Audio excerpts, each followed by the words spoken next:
நாளின் செய்யும் வினிதாரின் செய்யும் இனி நாடி வந்து கோழியின் செய்யும் கொடுங்கூற்றியன் செய்யும் குமரேசர் இரு தாளும் சிலம்பும் சதங்கையும் தண்டையும் சண்முகம் தோளும் கடம்பும் எனக்கு முன்னே வந்து தோன்றினே. உலகமெங்கும் வாழ்ந்து கொண்டிருக்கும் ஸ்ரீ குபேரன் டிவி நேயர்களுக்கு சைதை ராஜாவின் அன்பான வணக்கங்கள். நாம் இப்பொழுது வாக்கிய பஞ்சாங்க அடிப்படையில் அக்டோபர் மாத ராசி பலன்களை சொல்ல இருக்கிறோம். கிரகங்கள் எப்பேற்பட்ட பலனை ஒவ்வொரு ராசிக்கும் வழங்கப் போகிறது என்பதை ஒவ்வொரு ராசியாக பார்க்கலாம் வாங்க. இந்த எபிசோடில் நாம் மகர ராசியை பார்க்க போகிறோம். அக்டோபர் மாத ராசி பலன்கள். இந்த அக்டோபர் மாத கிரகங்கள் இந்த மகர ராசிக்கு எப்பேற்பட்ட பலனை வழங்கப் போகிறது கிரகங்கள் வாக்கிய பஞ்சாங்க அடிப்படையில். மகர ராசி காலபுருஷ தத்துவப்படி 10வது ராசி, சனி பகவான் ஆட்சி பெறும் வீடு. இப்பொழுது இந்த சனி பகவான் இந்த அக்டோபர் மாதம் முதல் ஒரு வாரம் தாங்க வக்ரத்தில் இருக்கிறார் சனி பகவான். அதுக்கப்புறம் வக்ர நிவர்த்தி பெறுகிறார். வக்ர நிவர்த்தி அடைஞ்சு நேர்கதியில் செல்கிறார், சுபத்தன்மையில் இருக்கிறார். அப்போது ராசிநாதன் சுபத்தன்மையில் இருப்பது ரொம்ப அமக்கலமான ஒரு நிலை. தன்னம்பிக்கை அதிகரிக்கக்கூடிய ஒரு அமைப்பு. கௌரவம், புகழ், அந்தஸ்து, செல்வம், செல்வாக்கு நிச்சயமாக ஏற்படக்கூடிய ஒரு நிலை.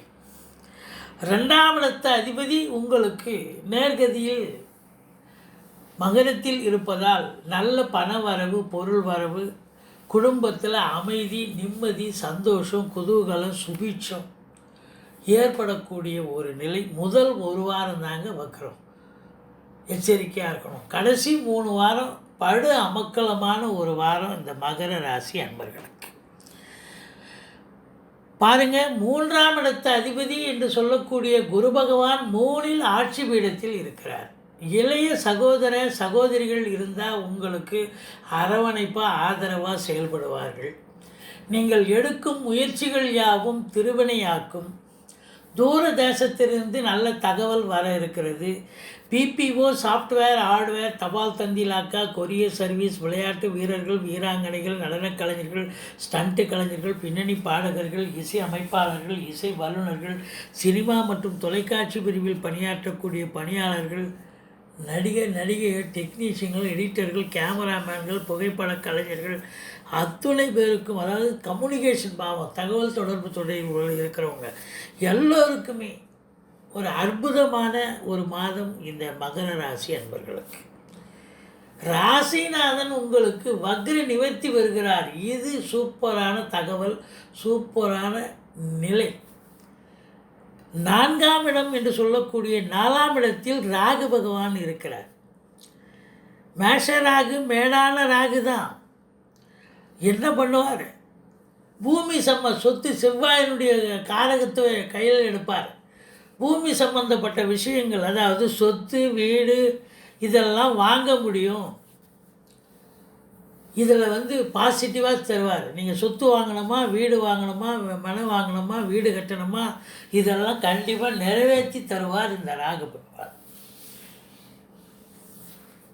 அதே நேரத்தில் 4ஆம் இடம் சுகஸ்தானம் என்று சொல்வதால், அந்த சுகஸ்தானத்தில் ராகு இருக்கிறதால அலைஞ்சிக்கிட்டே இருப்பீங்க, ரெஸ்ட்டே இருக்காது. அப்போ பிஸியாக இருப்பீங்கன்னு சொன்னால் அப்போ அதுக்கு தகுந்த ஒரு வருமானம் நிச்சயமாக இருக்கும் இல்லையா? இன்புட் இருக்கும்போது அவுட்புட் இருக்கத்தானே இருக்கும். 4ஆம் இடம் மாத்திருஸ்தானம். தாயின் உடல்நிலையில் கொஞ்சம் அக்கறை தேவை. தாய்க்கு தேக ஆரோக்கியம் பாதிக்கப்படும். மருத்துவமனைக்கு அழைத்து செல்ல நேரிடும். இந்த வண்டி வாகனங்களை வச்சு சம்பாத்தியம் செய்து பழுப்பு நடத்தக்கூடிய அன்பர்கள் இருக்காங்க இல்லையா? அவங்களுக்கெல்லாம் வண்டி பாதியில் நின்று போய் பழுதாகி பிரச்சனையை கொடுக்கும். அது பரவாயில்ல, செலவு வைக்கிறது ஒரு பங்கு இருந்தாலும் மன உளைச்சலை ஏற்படுத்தும் அப்படின்னு சொல்லலாம். மற்றபடி கண் வைத்தியம், கால் வைத்தியம் பார்க்க நேரிடும் ஒரு சிலருக்கு. வேலை இல்லாதவர்களுக்கு வேலை கிடைக்கும் முயற்சி செய்தால், ஆனால் வேலை கிடைக்கிறவங்களுக்கு, இந்த வேலையில் இருக்கிறவங்களுக்கு வேலை பிடிக்காமல் போகும். காரணம் 10ல் கேது இருப்பதால். மற்றபடி பார்க்கும் பொழுது 4ஆம் இடத்து அதிபதி 5லையும் 6ஆம் இடத்துக்கும் போயிடுறார். 5ல் 8 நாள் இருக்கார், 6ஆம் இடத்துல 23 நாள் இருக்கார். அப்போ நிச்சயமாக வண்டி வாகனங்களால் செலவினங்கள் ஏற்படும். அசையா சொத்துக்கள் மூலம் கூட செலவினங்கள் ஏற்படக்கூடிய ஒரு அமைப்பு இருக்குது. இந்த 7ஆம் இடத்துல செவ்வாய் போய் 5க்குடையவன் 7ல் போய், அதாவது 4க்குடையவன் 5லையும் 6ஆம் இடத்துக்கும் போய் அமர்வது என்பது சரியில்லாத ஒரு சூழல். ஆனால் 7ஆம் இடத்தை குரு பகவான் பார்க்கிறார். திருமண வயதில் இருப்பவர்களுக்கு திருமணம் கைகூடும். கணவன் மனைவி ஒற்றுமை அதிகரிக்கும்.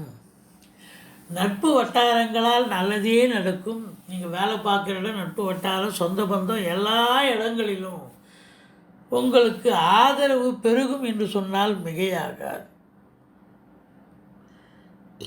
8ஆம் இடம் 8க்குடையவன் 9ல் இருக்கிறார்.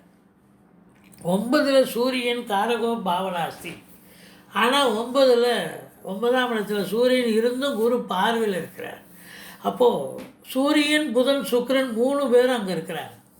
புதாதித்ய யோகம் ஏற்படுகிறது. கல்வி நிறுவனங்கள், கல்வியாளர்கள், கல்வி நிறுவனங்களை வச்சு நடத்தக்கூடிய அன்பர்கள், கல்வி பயிலும் மாணவியர்கள் எல்லாரும் பிரமாதமாக படிக்கக்கூடிய ஒரு அமைப்பு. அதுலேயும் உயர்கல்விக்காக வெளிநாடு செல்லக்கூடியவர்களுக்கு திருப்திகரமாக படிக்கக்கூடிய ஒரு காலகட்டம்.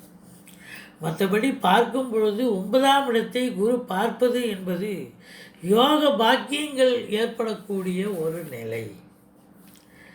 ஆன்மீக பயணமாக கூட ஒரு சிலர் சென்று விட்டு வரக்கூடிய அமைப்பு. அதனால் ஆத்ம திருப்தியும் சந்தோஷமும் கிடைக்கும். 10ஆம் இடத்துல சூரிய பகவான் இருக்கிறார். அவர் யார் அப்படின்னா உங்களுக்கு 8க்குடையவன். அவர் 15 நாள் 9ஆம் இடத்துலையும் 15 நாள் 10ஆம் இடத்துல நீச்சமடைஞ்சு நீச்ச பங்கம் பெறுகிறார். சனி பார்வையில் இருக்கிறார். சூரியனை சனி பார்க்கறது நல்லதா? ஒவ்வொன்றும் பகை கிரகங்களாச்சே. அப்போ சூரியனை சனி பார்க்குதுன்னு சொன்னால் அப்போ மகர ராசி அன்பர்களுக்கு கடைசி 15 நாள் நிச்சயமாக ப்ராப்ளமேட்டிக்கான ஒரு காலகட்டம். அதுவும் அரசாங்கத்தில், அது 10ஆம் இடத்தில் சூரியன் அமர்ந்து சனி பார்வையில் இருக்கிறதால அரசாங்கத்தில் வேலை பார்க்கக்கூடிய உயர்நிலை அதிகாரிகளிலிருந்து கடைநிலை ஊழியர்கள் வரைக்கும் மிகுந்த எச்சரிக்கையோடு பணியாற்ற வேண்டும். எப்படி தான் வேலை பார்த்தாலும் அதில் ஒரு தப்பு கண்டுபிடிச்சிருவாங்க மேலிடத்தில். அதனால் ரொம்ப ரொம்ப விழிப்புணர்ச்சி தேவை. அதிகமாக எஃபோர்ட் தேவைப்படுது. நிர்வாகம் என்ன சொல்கிறதோ அப்படி சொல்படி நடந்தீங்கன்னு சொன்னால் ஓரளவுக்கு உங்களுக்கு வேலை பார்க்க முடியும். அதே நேரத்தில் வேலை பலு இருக்கும். யார் ஒருவனுக்கு 10ஆம் இடத்தை சனி பார்த்தாலே வேலை பலு நிச்சயமாக இருக்கும். அதுவும் சூரியன் இருந்து சனி பார்வையில் இருக்கிறதால உங்களுக்கு அரசியல்வாதிகளுக்கு கூட கொஞ்சம் ஒரு பின்னடைவை சந்திக்கலாம். அல்லது சில பேருக்கு மற்றவங்களால் ஏதோ போட்டு கொடுத்து சில பிரச்சனைகள் வரலாம். தந்தைக்கு கூட பார்த்திங்கன்னு சொன்னால் தொழிலில் கொஞ்சம் மந்தத்தன்மை ஏற்படும். தொழில் முடக்கம் ஏற்படலாம் தந்தைக்கு. மற்றபடி 10க்குடையவன் சுக்கிரன் 10ல் 11 நாள் இருக்கார். சனி பார்வையில் இருக்கிறார். இருந்த போதிலும் இந்த சினிமா மற்றும் தொலைக்காட்சி பிரிவில் பணியாற்றக்கூடியவர்கள் கூட கொஞ்சம் அதிக முயற்சி தேவை. உங்களுக்கு வாய்ப்பு கிடைக்கிற மாதிரி இருக்கும், திடீர்னு அந்த வாய்ப்பு வேறு ஒருத்தருக்கு போயிடும். அதனால் ரொம்ப காஷியஸாக வேலை பார்க்கக்கூடிய ஒரு அமைப்பு இருக்குங்க. மற்றபடி இந்த மகர ராசி அன்பர்களுக்கு 11ஆம் இடத்தை குரு பகவான் பார்க்கிறார். 11ஆம் இடம் என்பது எண்ணிய செயல் ஈடேறுதல், எல்லாம் லாபமாக மாறுதல், தொட்டதெல்லாம் தொடங்கும், தொடாததெல்லாம் தொடங்கக்கூடிய ஒரு காலகட்டம். முதல் திருமணம் முறிவு ஏற்பட்டு 2வது திருமணத்திற்காக காத்திருப்பவர்களுக்கு நல்லதே நடக்கக்கூடிய ஒரு சூழல். மற்றபடி பார்க்கும் பொழுது வீட்டில் இருக்கக்கூடிய பெரியவங்க, அக்கம் பக்கம் உடையவர்கள், நட்பு வட்டாரங்கள் எல்லோருமே உங்களுக்கு ஆதரவாக செயல்படுவார்கள் என்று சொன்னால் மிகையாகாது. இந்த மகர ராசிக்கு 12க்குடையவன் குரு 3ஆம் இடத்துல போய் அமர்ந்திருக்கிறார். ஆக்சுவலாக 12, 3 ரெண்டுமே துஸ்தானம் தான். அப்போது 12க்குடையவன் 3ல் இருக்கிறது சிறப்பு தான், ஒன்றும் மைனஸ் இன்ட்டு மைனஸ் ப்ளஸ். அப்போது உங்களுக்கு செலவினங்கள் ஏற்பட்டாலும் சுப செலவுகள் தான் ஏற்படக்கூடிய அமைப்பு இருக்குங்க. மற்றபடி இந்த மகர ராசிக்கு சந்திராஷ்டமம்னு பார்த்தீங்கன்னு சொன்னால் 20, 21, 22 சந்திராஷ்டம தினமாக வர இருக்கிறது. அந்த 3 நாளும் ரொம்ப எச்சரிக்கையோடு இருங்க. புதிய ப்ராஜெக்ட் எதுவும் பண்ணாதீங்க, வழக்கமாக செய்யும் பணிகளை செய்து வாருங்கள். மற்றபடி இந்த 10ஆம் இடத்துல கேது இருக்கிறார் பார்த்திங்களா, இந்த மகர ராசிக்கு கேது இருக்கிற இடத்த சுருக்குவார். அதனால் இந்த தொழில் பண்ணுறவங்க கொஞ்சம் அகல கால் வைக்கக்கூடாது, கடனை வாங்கக்கூடாது, தொழிலை விரிவுபடுத்தக்கூடாது. கடன் வாங்கினீங்கன்னா கடன் அப்படியே நின்று போயிடும். அதே நேரத்தில் பார்த்திங்கன்னா உங்களுக்கு புதுசாகவும் தொழில் பண்ணக்கூடாது. கோயில் குளங்களுக்கு போயிட்டு வருவீங்க. அரசியலில் இருக்கிறவங்களுக்கும் ஏதாவது பிரச்சனை வரும் அப்படின்னு சொல்லக்கூடிய ஒரு அமைப்புங்க. மற்றபடி இந்த மகர ராசி அன்பர்கள் 20, 21, 22 சந்திராஷ்டம தினங்களில் எச்சரிக்கையாக பணியாற்றுங்கள். சந்திராஷ்டமம்னு சொல்லிக்கிங்க, நீங்கள் சூதனமாக நடந்துப்பீங்க, சுதாரிப்பீங்க, எந்த பிரச்சனையும் தலைக்கு வர்றது தலைப்பாயிட போகும்.